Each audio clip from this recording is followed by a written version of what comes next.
informasi dan inspirasi. Pro 1.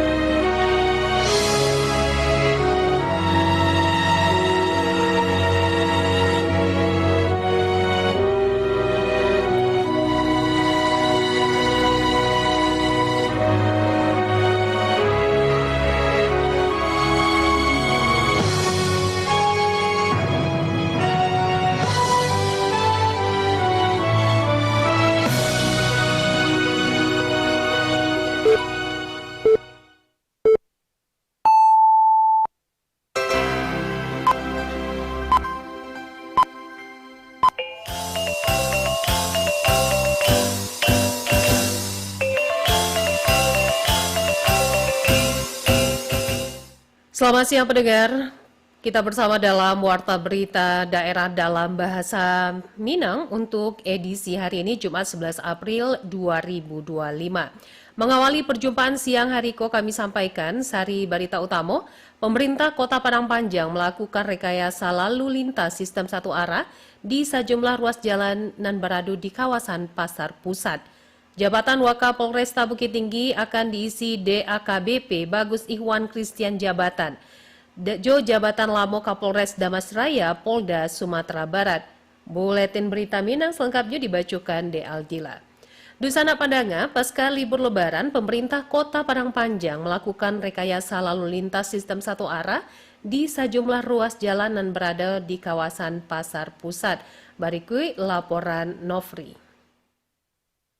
Pemerintah Kota Padang Panjang melakukan rekayasa lalu lintas sistem satu arah atau SSA di sejumlah ruas jalan. Rekayasa lalu lintas telah diberlakukan Rabu lalu. Kepala Dinas Perhubungan Atkes Rufagus mengatakan, dari penerapan rekayasa lalu lintas cukup tertib 100 pengendara mulai mengikuti alur rekayasa Jobaya. Apalagi saat jam sibuk, masyarakat patuh dan ikut awal dan baya. Dikatakan, pelaksanaan rekayasa lalu lintas melibatkan total sekitar 122 orang personel ditajunkan ke lapangan, terdiri dari 21 polisi, 10 polisi pamung praja, 2 personel TNI dari Secata B, Rindam 1 Bukit Barisan, 3 dari Koramil 01 Padang Panjang, 2 personel polisi militer, 180 MP dari Dinas Perhubungan Kota Padang Panjang. Petugas sabutnya disebar di 30 titik pengawasan, termasuk 15 titik di jalan utama seperti Jalan Sudirman dan Jalan Teladan, guna memastikan pengendara mengikuti jalur sesuai rekayasa yang ditetapkan. Seluruh anggota diarahkan bertindak tegas namun tetap humanis, saat pihaknya masih mengemukakan imbauan sarato arahan, karena banyak masyarakat yang alun mengetahui kebijakan baru dari Pol PP, dari Disub, dari Kepolisian, dari Koramil, dari Secata, dari Depom, jumlahnya 122 orang. Kita akan mengimbaukan kepada masyarakat untuk mematuhi rambu-rambu yang telah kami pasang demi kelancaran lalu lintas dan keselamatan kita berlalu lintas. Kemudian selanjutnya kita berharap ini jadi sosialisasi pertama. Kalau seandainya ini lancar, dengan mungkin ada kalau memberikan tanggapan positif, sehingga kami akan kaji dengan baik. Arkes menambahkan, rekayasa lalu lintas merupakan kebijakan Pemko dan akan diuji coba selama 7 hari kemuka, sekaligus menjadi momen sosialisasi kepada masyarakat. Untuk warga Padang Panjang serta pendatang dan melinteh, Inyo menghimbau agar mematuhi aturan yang berlaku, ikut demi kebaikan bersama agar lalu lintas dapat lebih tertib serta teratur. Nofri melaporkan. Angka kecelakaan lalu lintas di Kabupaten Pasaman Barat pada operasi Ketupat Singgalang 2025 dan dimulai 26 Maret hingga 8 April mengalami peningkatan 3% dibandingkan 2024 dari 8 menjadi sabale kasus. Kapalo Polres Pasaman Barat AKBP Agung Tribawanto mengatakan untuk korban meninggal dunia sebanyak 3 orang, luka bare 9 orang dan luka ringan 3 orang.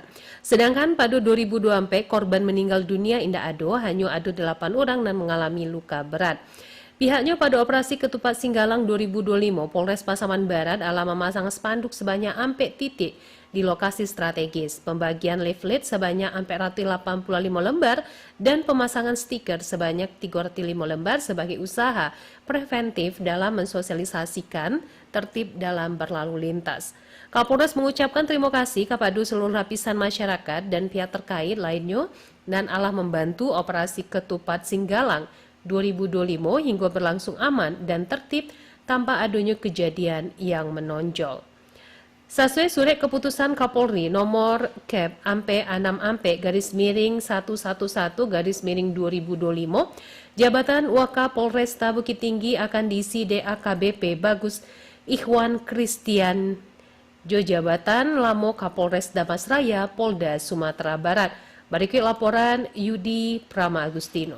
Polresta Bukit Tinggi alah menggelar upacara penyerahan jabatan Wakapolresta nan balangsung khidmat di halaman Mapolresta Bukit Tinggi. Upacara ko dipimpin langsung dek Kapolresta Bukit Tinggi Kombes Pol Yesi Kurniati nan diikuti dek seluruh pejabat utama, personil Sarato Bayangkari. Jabatan Wakapolresta Bukit Tinggi diserahkan balik ke Kapolresta Bukit Tinggi. Upacara penyerahan jabatan dilaksanakan setelah Wakapolresta Bukit Tinggi AKBP Apri Wibowo mendapatkan promosi jabatan sebagai Kapolresta Padang Polda Sumatera Barat. Jabatan itu secara kedinasan diserahkan balik ke Kapolresta Bukit Tinggi. Jabatan Wakapolresta Bukit Tinggi pun untuk sementara waktu kosong hingga sembari menunggu serah terima jabatan para Kapolres sejajaran Polda Sumbar.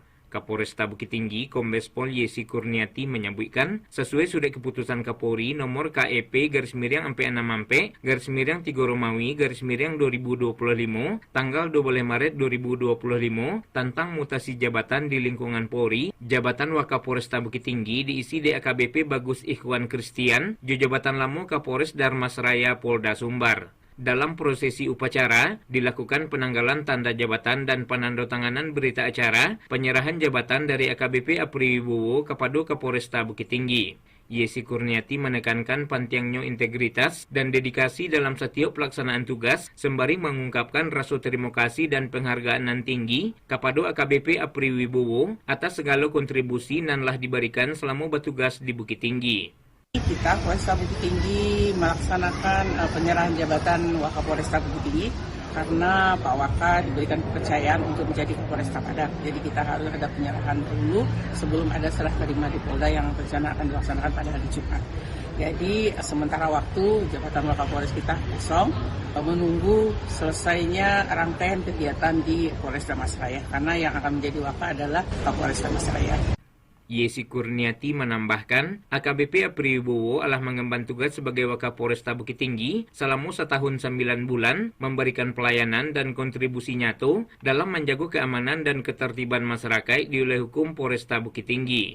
Yudi Prama Agustino melaporkan. Wali Kota Sawalunto, Sumatera Barat, Rianda Putra meminta jajaran aparatur sipil negara Pemkop Sawalunto untuk meningkatkan kepekaan dan responsivitas terhadap laporan dan situasi yang berkembang di masyarakat.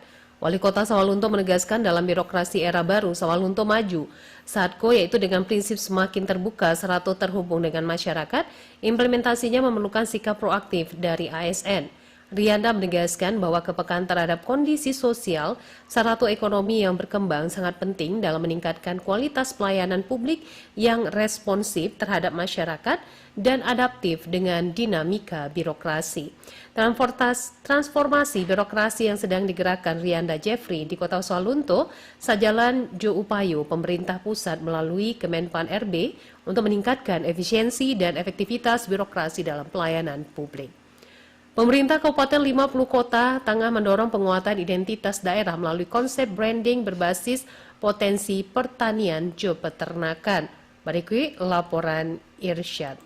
Bupati Tanah Datar Eka Putra menuti acara sepekan pegelaran seni Ali Anak Nagari di Nagari Andalih Baru Buki, Kecamatan Sungayang. Kapolo daerah itu mengapresiasi antusiasme masyarakat. Bupati Tanah Datar Eka Putra menuti acara sepekan pegelaran seni Ali Anak Nagari di Nagari Andalih Baru Buki, Kecamatan Sungayang. Kapolo daerah itu mengapresiasi antusiasme masyarakat. Bupati Tanah Datar Eka Putra menuti acara sepekan pegelaran seni Ali Anak Nagari di Nagari Andalih Baru Buki, Kecamatan Sungayang. Kapolo daerah itu mengapresiasi antusiasme masyarakat. Bupati Tanah Datar Eka Putra menuti acara sepekan pegelaran seni Ali Anak Nagari di Nagari Andalih Baru Buki, Kecamatan Sungayang. Kapolo daerah itu mengapresiasi antusiasme masyarakat. Bupati Tanah Datar Eka Putra menuti acara sepekan pegelaran seni Ali Anak Nagari di Nagari Andalih Baru Buki, Kecamatan Sungayang. Kapolo daerah itu mengapresiasi antusiasme masyarakat. Bupati Tanah Datar Eka Putra menuti acara sepekan pegelaran seni Ali Anak Nagari di Nagari Andalih Baru Buki, Kecamatan Sungayang. Kapolo daerah itu mengapresiasi antusiasme masyarakat. Bupati Tanah Datar Eka Putra menuti acara sepekan pagelaran seni Ali Anak Nagari di Nagari Andalih Baroh Buki, Kecamatan Sungayang. Kapolo daerah itu mengapresiasi antusiasme masyarakat. Bupati Tanah Datar Eka Putra menuti acara sepekan pagelaran seni Ali Anak Nagari di Nagari Andalih Baroh Buki, Kecamatan Sungayang. Kapolo daerah itu mengapresiasi antusiasme masyarakat. Bupati Tanah Datar Eka Putra menuti acara sepekan pagelaran seni Ali Anak Nagari di Nagari Andalih Baroh Buki, Kecamatan Sungayang. Kapolo daerah itu mengapresiasi antusiasme masyarakat.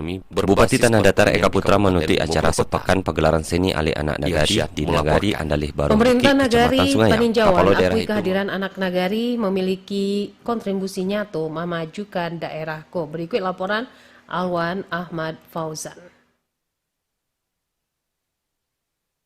Pemerintah Nagari Pemnak Paninjauan mengakui anak rantau Minang nan bapulang kampung turut menghasilkan kontribusi sosial nan signifikan tahadok kemajuan nagari. Halko diungkapkan Wali Nagari Paninjauan Afrizal Kapado RRI bahwa indah sedikit anak rantau nagari alah berkontribusi untuk korban bencana alam Galodo nan terjadi Mei 2020 ampe kapatang. Afrizal menuturkan bahwa pembangunan Nagari Paninjauan seperti bantuan material hingga non material alah tersalurkan secara baik dari para anak nagari dan berupaya memakmurkan nagari secara berkelanjutan. Pasca bencana itu luar biasa, bantuan perantau sangat dominan sehingga bisa memfasilitasi daripada pembangunan di negeri kita yang terkena bencana kemarin. Contohnya infrastruktur, irigasi, sawah, kemudian material-material yang dibutuhkan untuk jalan dan jembatan, itu pada umumnya kita di Paninjauan. Karanotu, Wali Nagari Paninjauan Afrizal Basamo jajaran Jo masyarakat turut bersyukur Jo batarimo kasih ate kontribusi nyata nan diberikan para anak rantau nan berada di Kota Gadang dalam memberikan perhatian lebih tahado nagari Salamoko. Dari Kabupaten Tanah Datar, Alwan Ahmad Fauzan dari Bukit Tinggi melaporkan. Bupati Agam Beni Warlis mengajak masyarakat untuk memviralkan seluruh potensi objek wisata di daerah Tasabui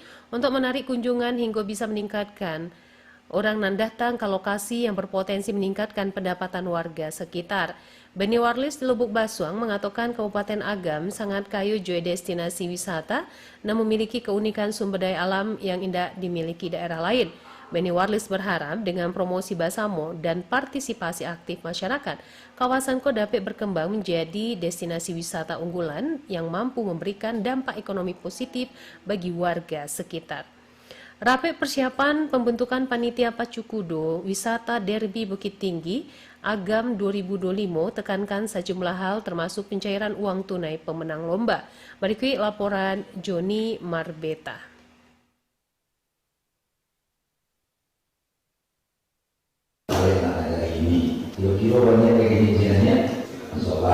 Rapat persiapan pembentukan Panitia Pacukudo Wisata Derby Bukit Tinggi Agam 2025 dan alah dilakukan di lokasi Aula Kantor Balai Kota di Bukit Gulai Bancah, Bukit Tinggi, didahului pertama kali Jo meminta izin Wali Kota Bukit Tinggi Haji Muhammad Ramlan Nur Matias Senai Hukum Datuk Nan Basa pada Niniak Mamak berada di Nagari Kurai dan Jo Nagari Gadui selaku pemilik gelanggang Pacuan Kudo Bukit Ambacang dan berlangsung sebalik Mei 2025 direncanakan dihadiri Menteri Kebudayaan Republik Indonesia Dr. Fazlizon MSc. Wali Kota Bukit Tinggi Haji Muhammad Ramlan Nur Matias SH Datuk Nan Basa sampaian bahawa kini ko gelanggang Pacuan Kudo Bukit Ambacang dijadian percontohan di Indonesia kerana alah dibenahi dan masih banyak perlu diperbaiki dan dipelihara termasuk Mount Kikar, lapangan pacu, trofi, hadiah harus rancak, t-shirt, baju nan dibuat dan boxster alah harus dicat putih balik.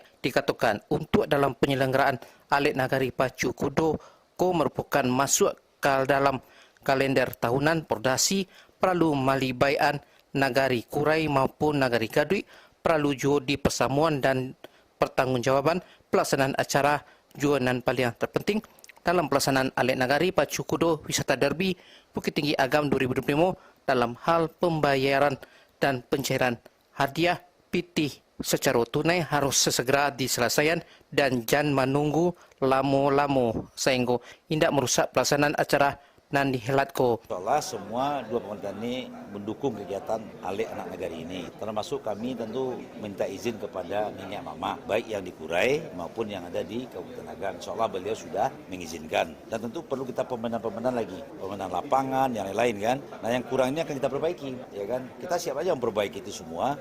Tentu kita lihatlah kondisi seperti apa. Nah tentu panitia nanti akan melaporkan kekurangan-kekurangan yang ada di lapangan. Nah kita pun nanti tentu kita berharap ini adalah wisata derby, hadiahnya besar. Kan kuda-kuda sekarang sudah besar-besar. Tentu kita bagaimana membuat sebuah keamanan joki dan kuda. Perlu kita perhatikan sama-sama, baik tikungan, dan kita timbun lagi lapangan itu, dan tentu juga nanti pelaksanaan tentu kita serahkan kepada tim steward. Nah hari pacu kuda itu tim steward yang bekerja lagi, ya kan. Contoh misalnya ada boxer yang harus kita perbaiki, ya kan, harus kita cat, mounting gear-nya harus kita cat lagi, kita rapikan lagi, dan lain. Ini yang kita persiapkan sudah. Termasuk diwanti-wanti hadiah jangan telat. Oh enggak, nah, kita sudah siapkan. Ya kita sudah siapkan, malah tadi yang minta kalau bisa di saat menyerahkan hadiah, kita serahkan uang langsung, seolah kita akan siapkan itu. Juga hal sedada diutarakan di pemimpin cabang Bank Nagari Bukit Tinggi, Hendri Suheri Seyakunta nakui bahwa Ale Nagari pacuan kudo di gelanggang Buki Ambacangko mengingean masuk lalu dirinya di waktu kete. Kalau saya dulu kalau ke Bukit Ambacang kuda dan motocross dulu kan. Nah, pokoknya Bukit Ambacang itu terkenal dengan pacu kuda dan motocross. Ingat masa kecil. Di Bukit Tinggi mengadakan event-event seperti itu, dampaknya berdampak ke seluruh aspek, berdampak juga ke UMKM-nya. Dalam hal penyelenggaraan pacu kudo, mensupport juga Bank Nagari memberikan bantuan dana sekitar 100 juta rupiah sesuai menjadi keinginan Dek Wali Kota Bukit Tinggi Haji Muhammad Ramlan Nurmatia Syariah Hukum Datuk Nan Basa serta Pemkab Agam membantu pelaksanaan pacu kudo wisata derby Bukit Tinggi Agam 2025 segadang 200 juta rupiah dan juga selain sponsorship dari pihak lainnya. Joni Marbeta mengaban untuk berita Minang pada siang hari ko. Pemerintah Kota Pariaman mempersiapkan administrasi pengelolaan Gor Rawang untuk dijadikan markas Josal FC sehingga sarana olahraga dan alamo non-aktif dapat dimanfaatkan. Wali Kota Pariaman, Yota Balad, di Pariaman mengatakan pihaknya akan memfasilitasi dan mempercepat birokrasi agar pemakaian aset pemerintah dapat dikelola secapeknya dan digunakan dengan baik untuk memajukan olahraga di Pariaman. Menurutnya dengan Gor Tasabit dikelola dengan baik maka dapat menjadi berkumpulnya pemuda di Pariaman seperti tujuan awal dibangunnya fasilitas olahraga dan dinamakan Youth Center itu. Dirinya berharap dengan pengelolaan Gor Rawang Jo Persatuan Bola milik anggota DPR RI Arisal Aziz Tasabit maka sejumlah sarana olahraga lainnya selain lapangan sepak bola dapat dibangun.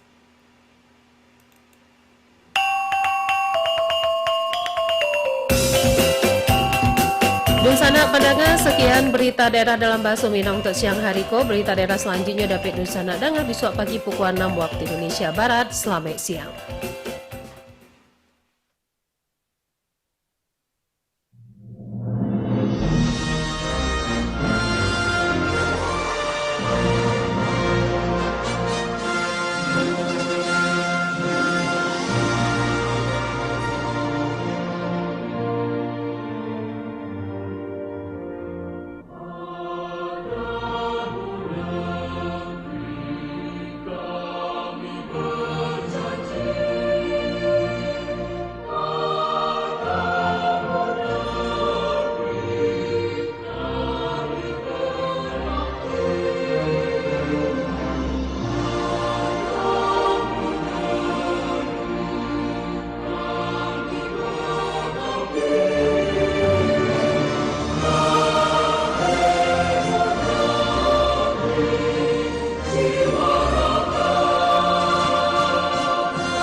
Anda sedang mendengarkan Pro 1 RRI Bukit Tinggi 97,2 FM, kanal informasi